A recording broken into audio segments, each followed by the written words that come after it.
In this video, we will look at the 7-box system we use to store our Lego EV3 Mindstorm parts. You will find it helpful to have one of the 7-box kits available as you listen to this video. We will also talk about the part locator guide.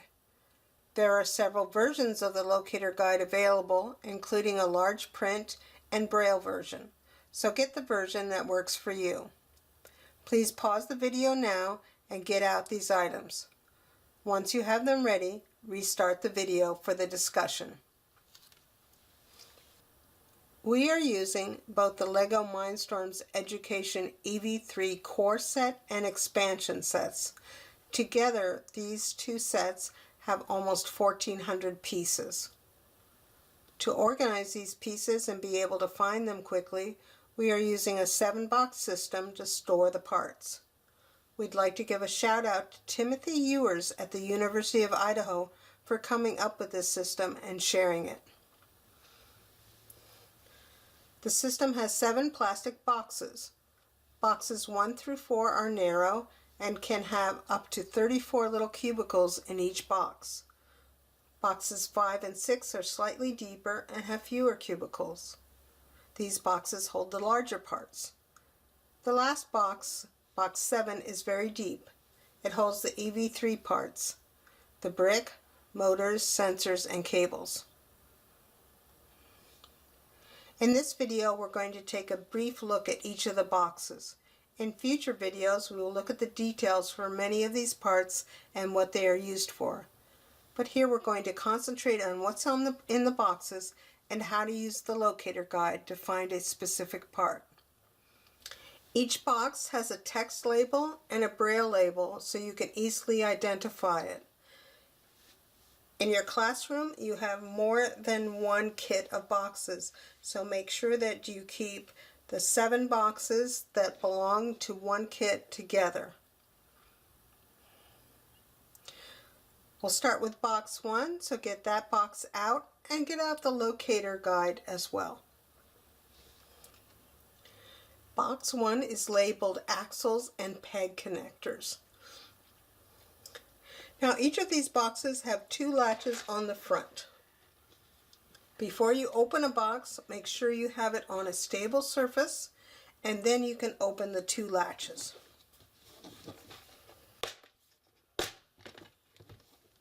When you are not using a box, make sure to close the latches. You don't want the pieces spilling out all over the place. Box 1 is one of the thin boxes. Inside you will find 5 rows of cubicles.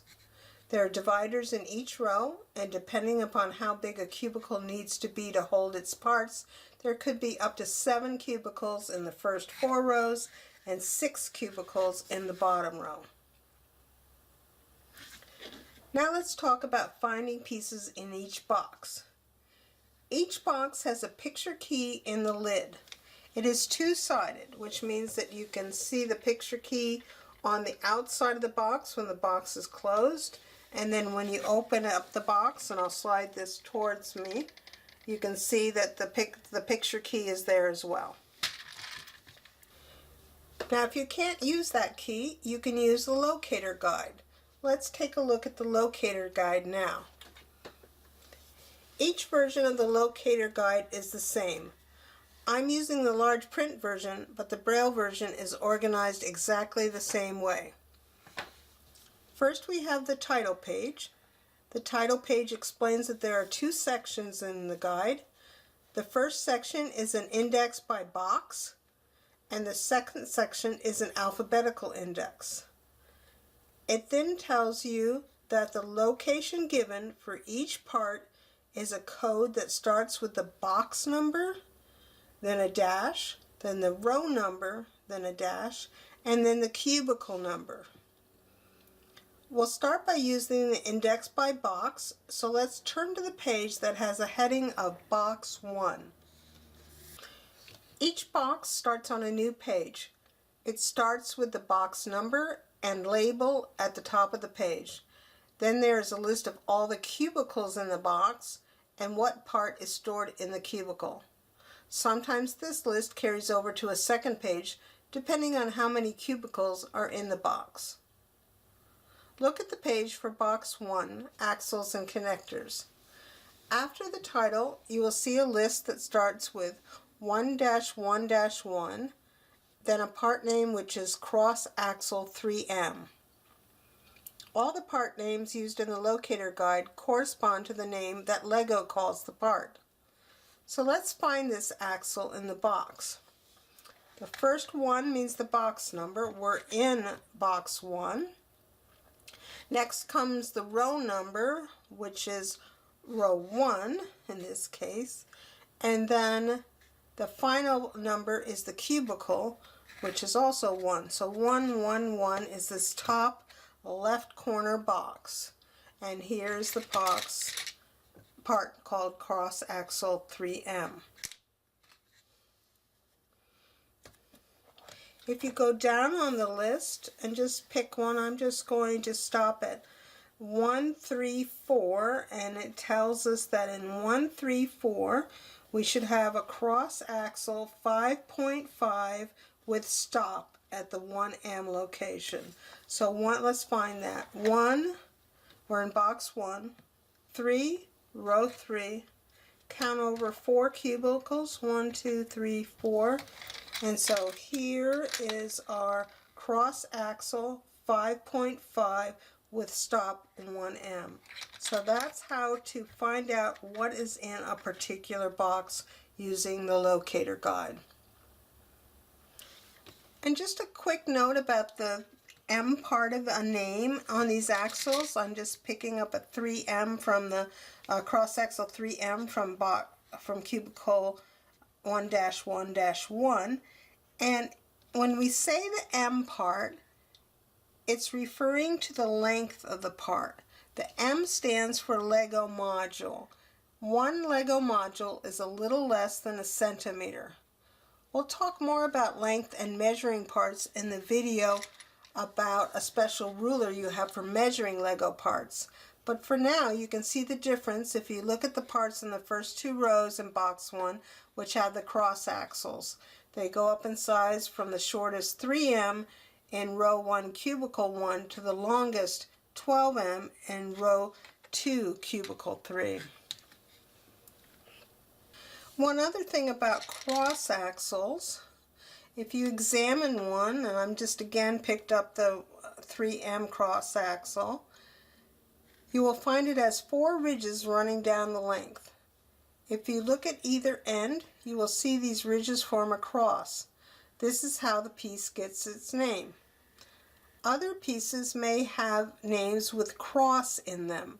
It refers to this type of end or a cross-shaped hole, as opposed to a round hole.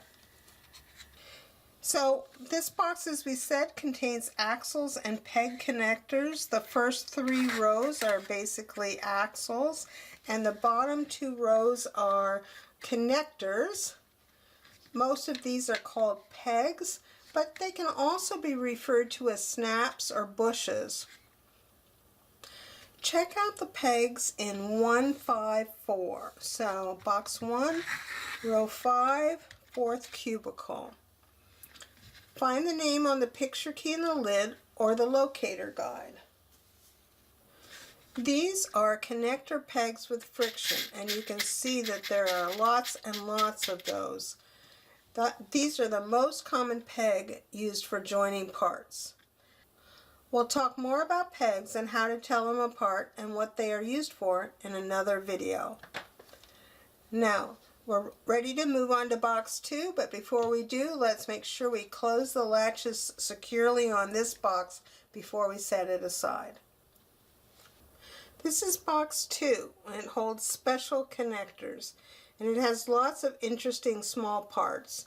And in fact, there are 37 different parts in this box, and there's only 33 cubicles, so some of those cubicles have to do double duty, and those are the ones we're going to look at now.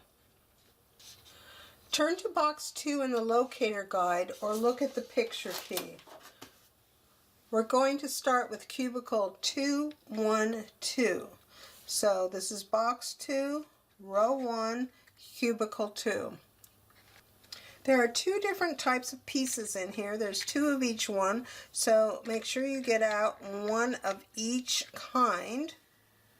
And one of them is called the cardan ball, and one of them is called the cardan cup. The cardan ball has a pointy end on it, and it actually will fit into, that pointy end will fit into the cup end of the cardan cup. The cardan cup also has a cross axle on its end. So the ball has a pointy end and the cup has kind of a roundy end in it. That's cubicle 2-1-2. And continuing down that row to 2-1-6, look on your locator guide. That has flat tile 1x1 round and a nose cone 1x1. And there's more than one of each one of these parts, but the nose cone is pointy, and the flat tile 1x1 round is just a very small round piece. Now in row 2, in the first cubicle, 2-2-1, you see that we have two pieces in there, a plate 2x2 round and a slide shoe round 2x2. And there's also multiple pieces of those. So get out one that has a smooth side and one that's kind of bumpy on both sides. The one that has a smooth side is the slide shoe round. Just think of it sliding on that rounded side. And the one that's bumpy on both sides is the plate. All of the other cubicles in this box only have one part. And when you're finished with the video, you can use the locator guide or the picture guide and look through and investigate the other pieces in this box. So let's close the latches firmly and then go on to box 3. Box 3 is labeled gears, levers, and snaps. It's mostly gears, but in row 1 you'll find some additional connectors, and row 2 is mostly levers. And then in the bottom 3 rows, that's mostly gears. And some of these cubicles are doing double duty as well. Let's start out with cubicle 3-3-3. And in your locator guide or in the picture guide, you can see that there is a turntable, and we have both an upper part and a lower part. And if these parts have not been put together, the upper part is the part that has all the teeth around it, and the lower part will actually snap into the upper part. You don't need to do that now, but it has just kind of a smooth ridge around it. And it could be that by the time you watch this video that it's been put together, and if it is, then just hold on to it and you'll see one part turns and the other part, one part will turn and the other part can turn the other way. So that's how it gets its name of a turntable. In 3-4-3, so count down 4 rows over 3 cubicles, you will find the driving ring and a gear wheel Z16. There's only one driving ring. It's pretty bulky. It has a center kind of 2 ridges, and the gear wheel Z16, that Z number refers to how many teeth are going around there. So that's a gear with 16 teeth on it. So the Z16 gear wheel has teeth, and the driving ring is just kind of a round bulky thing. In cubicle 3-5-1, all the way down at the bottom left, there's an assortment of V-belts. These are just like rubber rings. There's 4 different sizes, and they're also color-coded. The largest one is yellow, and then the next one down is blue, then red, and the smallest one at about a 1/2 inch is white. And right next to that in cubicle 352, there are 2 parts. There are 7 of the smaller part. That's the hub is the smaller part. There's only one of the bigger one, and that's a narrow rim. So the smaller ones are hubs, and the bigger one is the rim narrow. And then directly next door on the right in 353 are the 2 parts to the wedge belt wheel. There's a tire, which is just a round ring of rubber, and then the wheel, which would go inside of the tire, has a ridge around the outside and 6 holes with a cross axle hole in the center. And finally, in the last cubicle, which is 356, it has both conical wheel Z12. There's 7 of those. They're smaller than the one bevel gear Z20. And those, again, remember those Z numbers refer to the number of ridges on the gear. So 12 is much smaller than the 20. And we'll look more at gears in future videos. We can close up this box securely and go on to box 4.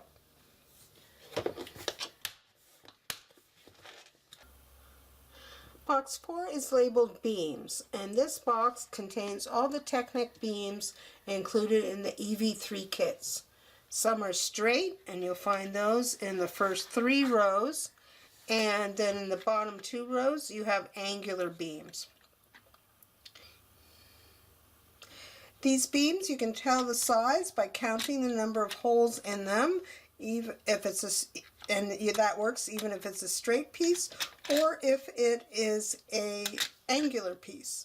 And there's 2 videos that specifically go into the details of beams and how to connect them. And we'll watch those later. So let's move on to box 5. Box 5 is labeled frames, panels, and more. Now this box has a variety of larger parts. Some are for construction and some are more decorative. The top row has pipes and hoses as well as some joint pieces. The second row has 2 different kinds of beam frames, which are just a bigger type of beam. And then the third row has some wheel parts, and then 3 cubicles with panels, which are mostly used for decoration. Let's close this box up, and we'll look at box 6.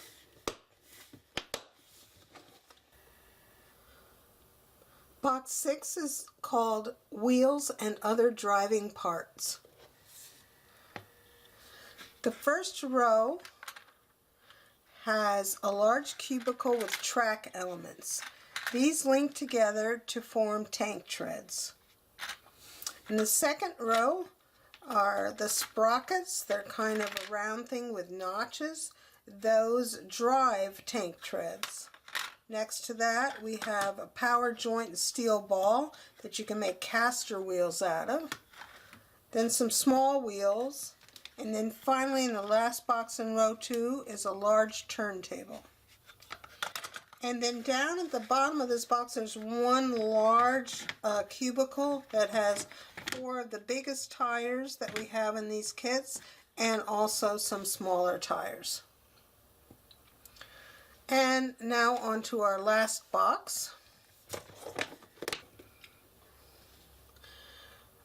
Box 7 holds all of the electric parts for the EV3 kit.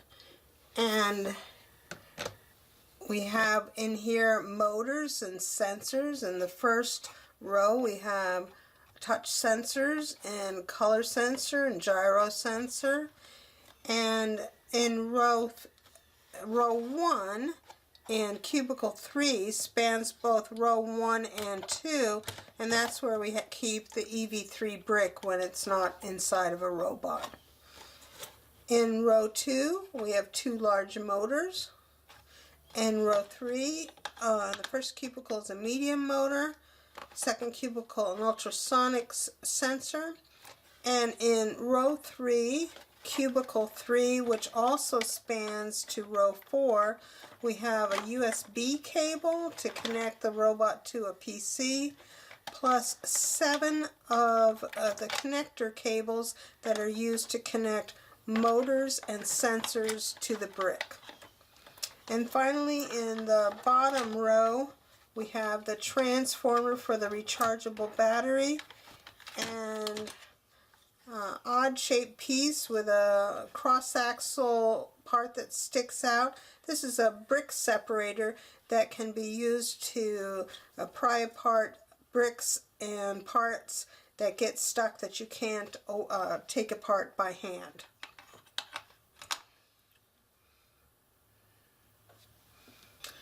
And that's the last of the 7 boxes. Before we end this video, let's take a moment to look at the second section in the part locator guide, which is the alphabetical index. So turn to the beginning of the alphabetical index. It's about, halfway through or so through the locator guide. Now the alphabetical index lists all the parts in alphabetical order using their official Lego name. After the name of the part, you will find the box, row, cubicle indicator. Let's try it out by finding a Technic 13M beam. So go down the alphabetical index until you find Technic 13M beam. And when you do, follow it across and see what cubicle that's in. So it's in 4-2-2. 4-2-2. So we'll put this to the side, and remember that first 4 stands for the box number. So we'll get out box 4. We'll open that up. And it said 4-2-2. So we'll come down to row 2 and then come over to the second cubicle, and here's our 13M beam. And just, if you want to make sure, you can count the holes in that beam, and then you'll know for sure that's your 13M beam. So that's how to use the alphabetical index to find a part when you know its name. That concludes our look at the 7-box system we are using for our Lego Mindstorms EV3 parts and how to use the locator guide. The 7 boxes fit in a large crate for storage and transport. Just a reminder to always make sure to place a box on a stable surface before opening it, and to close the lid and secure both latches before moving a box or putting it away.